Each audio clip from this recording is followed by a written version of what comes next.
A political storm grips New York City on the eve of its mayoral election. Trump threatens to cut federal funds. Mamdani vows to fight back. Musk mocks, Cuomo gains ground, and Obama stays silent.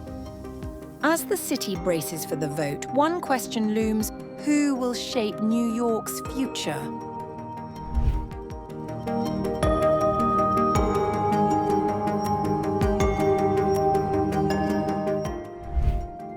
On the eve of New York City's closely watched mayoral election, President Donald Trump issued a stark warning to voters: stop Zohran Mamdani or risk losing federal funds. In a post on Truth Social, Trump said it would be unlikely for him to provide more than the minimum federal support to New York if Mamdani, whom he labeled a communist, were elected.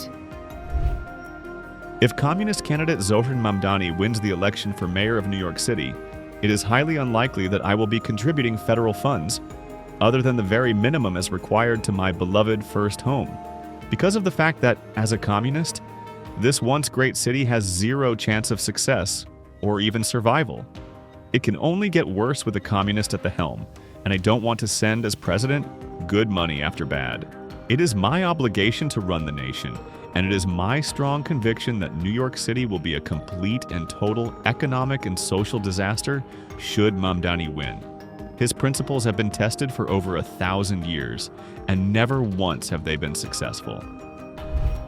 While the American president cannot directly determine federal allocations, a power reserved for Congress, his administration has already moved to withhold funds from New York. The White House recently blocked $18 billion for a tunnel project, and a federal judge earlier ordered the government to restore $34 million in counterterrorism funding, calling the initial cut unlawful.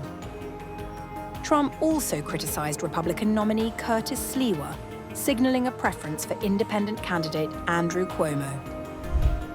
I would much rather see a Democrat who has had a record of success win than a communist with no experience and a record of complete and total failure. He was nothing as an assemblyman, ranked at the bottom of the class, and as mayor of potentially, again, the greatest city in the world, he has no chance to bring it back to its former glory. We must also remember this: a vote for Curtis Sliwa, who looks much better without the beret, is a vote for Mamdani. Whether you personally like Andrew Cuomo or not, you really have no choice. You must vote for him and hope he does a fantastic job. He is capable of it, Mamdani is not.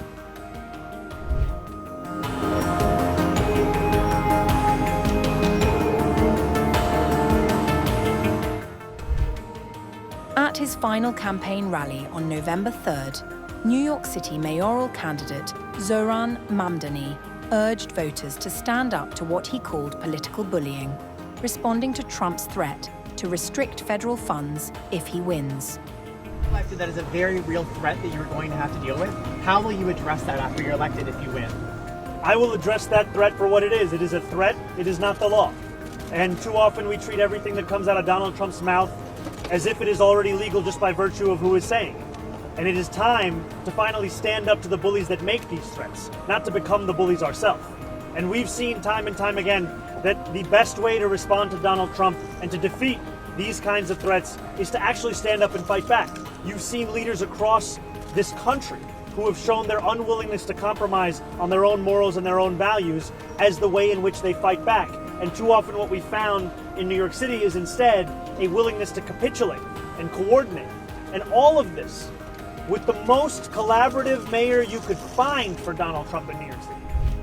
Mamdani criticized Trump's backing of Andrew Cuomo, saying the former governor shares the president's donors and narrow vision.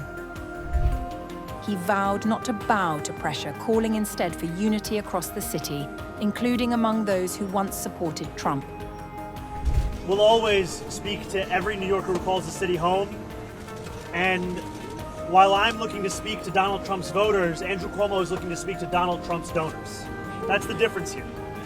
These are New Yorkers who voted for the president in the hopes of having a lower cost of living, and who instead found that their despair was exploited as a means by which to deliver the political prosecution of Donald Trump's enemies and the enacting of the single largest deportation force in American history.